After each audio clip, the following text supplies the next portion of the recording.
What's up, everyone? Welcome back to Opie's Unfiltered. This is Opie. This is episode 5, When My Faith Broke. Because if you go back to episode 1, I talked about how I lost my faith with God. I really didn't get into that a lot. And someone asked me, like, wait, what do you mean you lost your faith in God and now you're all about God? And I think I've always been about God. He's my best friend. He's my road dog. Here we go. Welcome back to Opii Unfiltered. This episode is probably one of the hardest ones I've ever recorded because today I want to talk about something people don't really say out loud. What happens when you lose what happens when you lose faith in God after losing someone you love? And I know that might make some people very uncomfortable, but I also know somebody listening to this has probably felt the same way before. I don't think people understand what grief can do to your mind, especially when you lose the person you thought you were going to spend the rest of your life with. Everybody talks about sadness, but nobody talks about anger, the confusion, the feeling of being abandoned by God. That one hurts. The powerful part about all of this, I wasn't writing from hate, I wasn't writing from pain, and there's a difference. After my girlfriend passed away, I got angry with God. A lot of you know that I was upset, I was angry, I was questioning him, I was cursing his name, I was in trouble. I was in trouble. And one night I opened my notes and wrote something I never thought I'd read aloud. I like to write a lot. I like to document a lot of things just like she did. And that's why I love saving things like this, because I read this note, and I'm sorry to everyone. I was in a really bad state of mind. I was in a really bad place. Okay. And I'm gonna read the note. Not because I'm proud of it, but because I know somebody out there has probably felt this too. This is where my mind went when I was broken. Here it is. Is God the devil? Or what's going on with all this death and all of this good people dying? Why is there so much pain and hurt in this world? Like God, if God knows us and he made us, why would he put us to the test to win eternal life? Why not just give it to us? Aren't you love and compassion and forgiveness? Why aren't some of us not going to hell?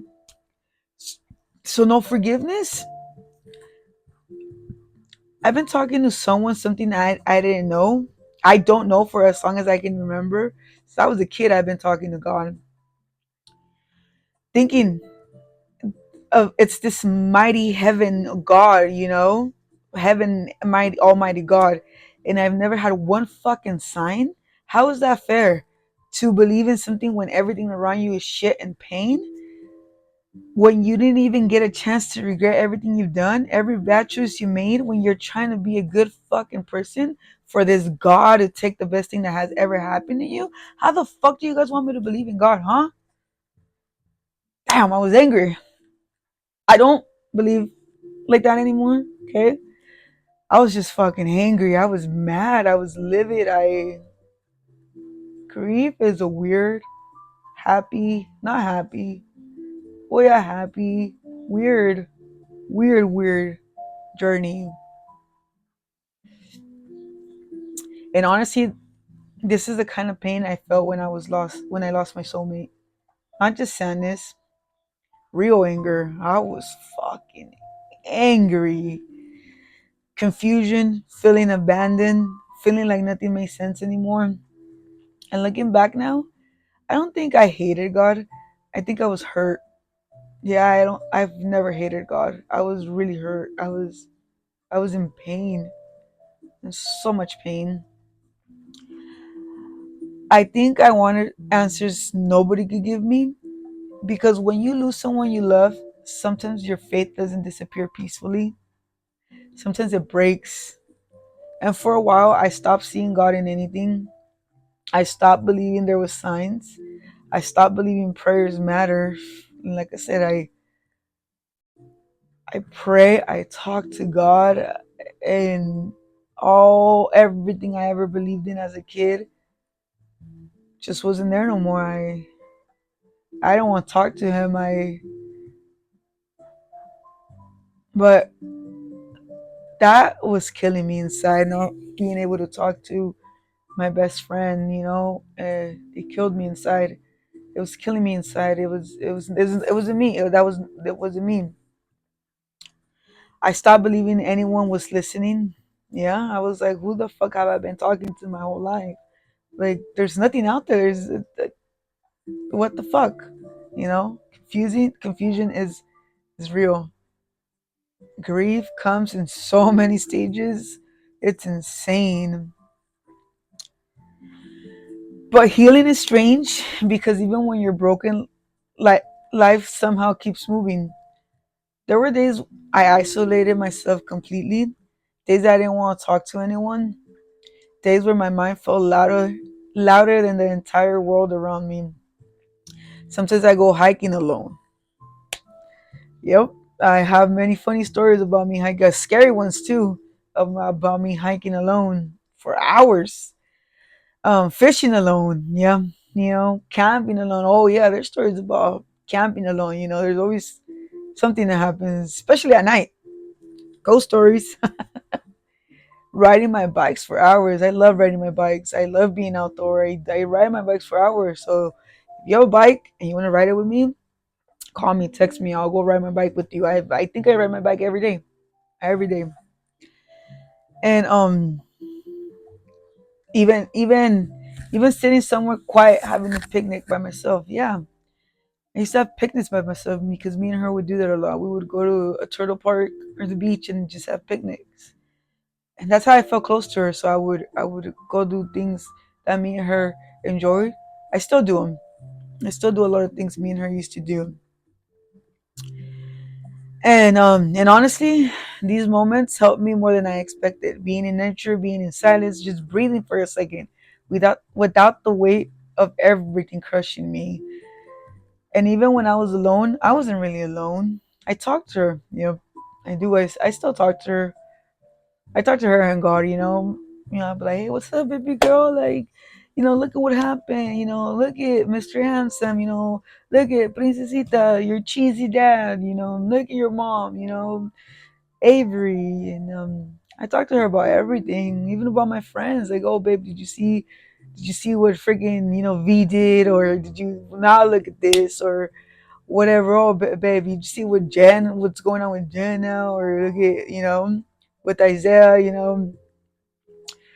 Um, I talk to God every day too. Like I said, I wasn't really alone. I talked to her like she was still here, like she could hear me. And there were moments where I truly felt like nobody understood what I was carrying. It feels that way, and when you talk and people you don't hear what you want them.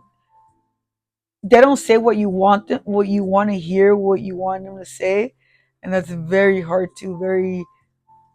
It tests your patience a lot. But at the same time, my friends literally saved my life. My friends and my family. You guys will never understand what you guys did. Like, oh my god, like a lot of you guys are awesome. Like you guys, a lot of you, I'm so grateful for a lot of people who don't even understand and don't know just the impact they had on me and how they literally like saved my life and distracted me for a moment from, like I said, the thoughts and war that was going on in my head. And just by you talking to me and inviting me out, or calling me, texting me, thank you. You distracted me. I was going through it. Like I said, you guys literally saved my life. Not because you magically fixed me, but because for a few hours you distracted me from the war happening in my own head. Exactly. And sometimes that's enough. Sometimes healing starts with one laugh, one conversation, and one moment where you finally One moment where one moment where your brain finally gets quiet. Yes, because your brain just doesn't stop. It's just, and sometimes you're just like, oh my God, make it stop. Like, I need a break, and like I said, God answers your prayers. And sure enough, someone will be like, hey, do you want to go grab cafecito and cheese, man? Hey, yeah, you know who you are. Hey, do you want to go hiking? I found a new fishing spot. Hey, do you want to go ride the sea-doos? Hey, do you want to go on my boat? Hey, do you want to ride our quads? Hey, do you want to go on the can-am? Hey, do you want to go off-roading? Hey, do you want to go camping? Hey, do you want to go read a book? Hey, do you want to go walk to swap me with me? Hey, do you want to go help me at the swap meet? I have a friend who literally I helped her at the swap meet, and she doesn't know, but she's fucking cool as fuck, and she saved my life many times, and I've never really told her that, and I'm grateful for her, and there's so many people too, people who took me out of that dark state, and to all my friends' kids who I love, like they keep me young, like I said. My friends, some of them are teens, some of them are babies, and I love running around with them, and I love spending time with their kids, and like I said, they keep me young. They square up with me, and I'm like, all right, what's up, and they're always calling me old, but I still beat their butts.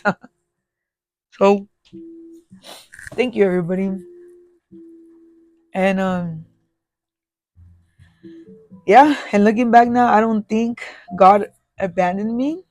Like I said, I think I was so confused, consumed by pain, that I couldn't see the signs anymore. Because now I truly believe God answers prayers in ways we don't always expect. Okay? I truly believe God answers prayers in ways we don't always expect.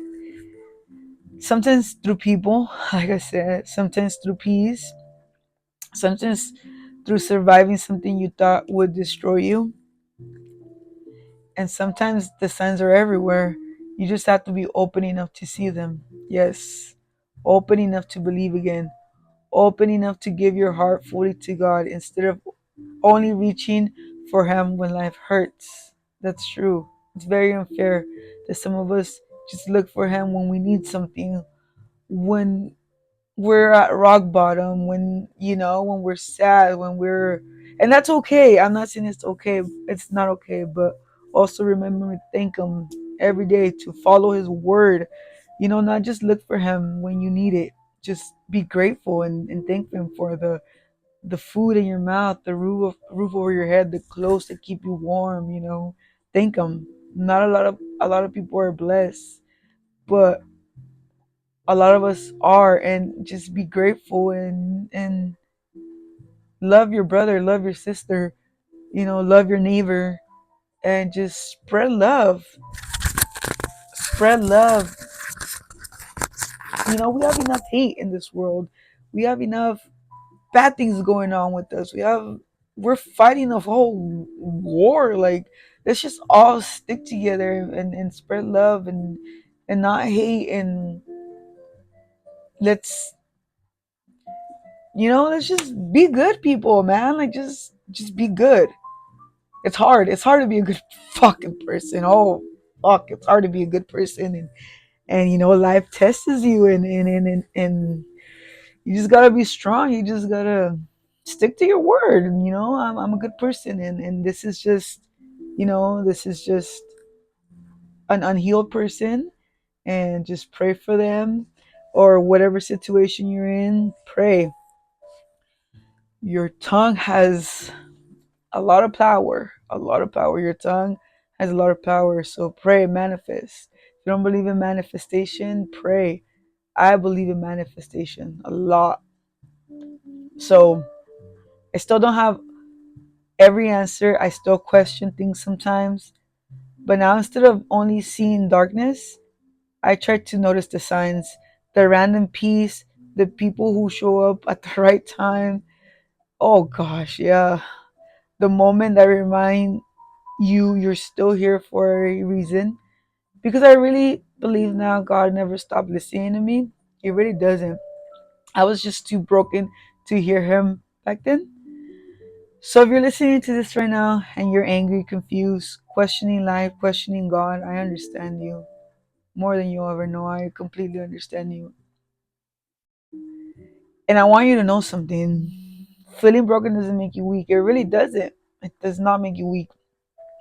Questioning your faith does not make you a bad person. Let me repeat that. Questioning your faith doesn't make you a bad person. It really does not.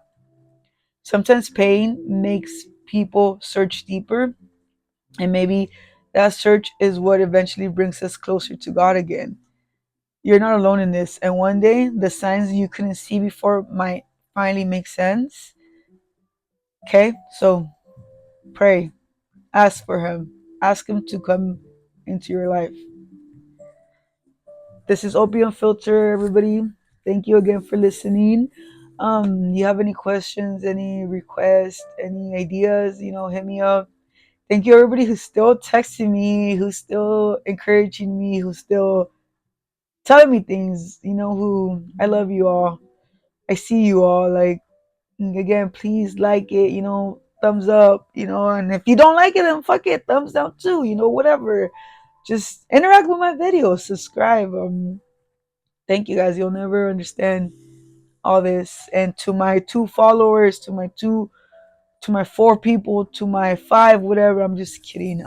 I love you all. Thank you for being there here. And to all the new strangers, thank you. I She said she was okay with me mentioning her name. Her name's April. She gave me flowers. I've never received flowers. That's cool. She gave me flowers, and she's cool as fuck. And she's gonna teach me how to surf. And she wants to be on the pod. She says she has a very cool subject topic she thinks that would interest a lot of people, and I can't wait to have her on here. And she's a stranger I met, and now she's a fan. So April, shout out to you. She was okay with me saying her name. And a lot of you, if you're not okay with me talking about you saying your name, let me know. It's cool. I won't. But I for the majority of you guys, I use nicknames, and you guys already know what you guys are with your nicknames. And oh, me with my cousins over here in the back. I love you guys. See you on the next episode. This is Opie's Unfiltered. Follow me on all my socials at it's Opio, TikTok and Instagram. Follow me there too. This is Opie. I'll see you guys on the next one. And spread love. Spread love, people. Love, love, love, love, love.